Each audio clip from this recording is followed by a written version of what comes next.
Which of the following is the most likely diagnosis? Okay. A 24-year-old female presents to the gynecologist with a history of multiple early pregnancy losses. She has no history of STIs or other medical conditions. The gynecologist decides to perform a hysterosalpingogram to evaluate the uterine cavity. The test reveals an indentation at the fundus of the uterus, suggesting a uterine anomaly. Which of the following is the most likely diagnosis?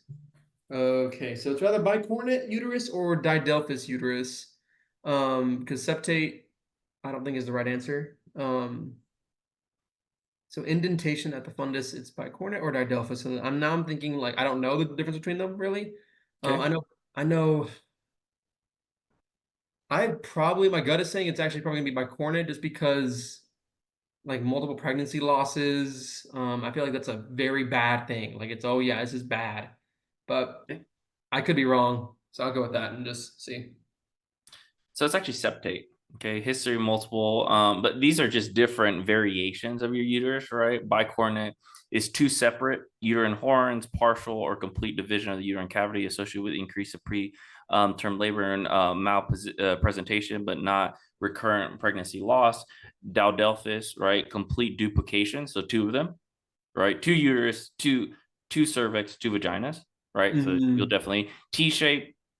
Narrow uterine and thick and inverted T shape is usually exposure to DES, right? Increased risk of infertility, ectopic pregnancy, preterm labor.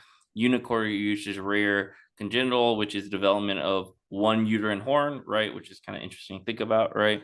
But they can have successful pregnancies, increased risk of preterm labor, malpositioning, and intrauterine growth restriction. So our answer is septate, which is kind of septate uterus is characterized by longitudinal septation of the uterus into two parts, which leads to increased risk of miscarriage and other uterine complications, which makes sense, right? So if you kind of draw it or see it in your mind, right, a septate uterus, if you, I always say, is kind of a backwards triangle, right? That's not good if you have a septation in the middle, right? T shape, I don't actually know what that looks like, right?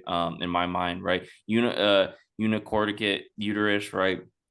So you only have one horn, I assume is something Mm. like this, right? That looks kind of weird, but it should be okay. And didelphys is actually like you have, you know, two complete uteruses, right? Uteri, I guess, is what you would say, Yeah. right?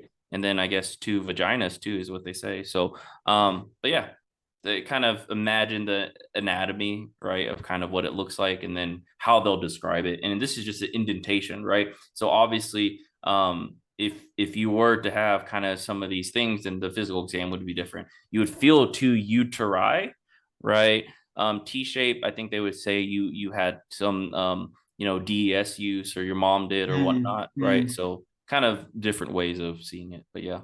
Okay. It's a tough question.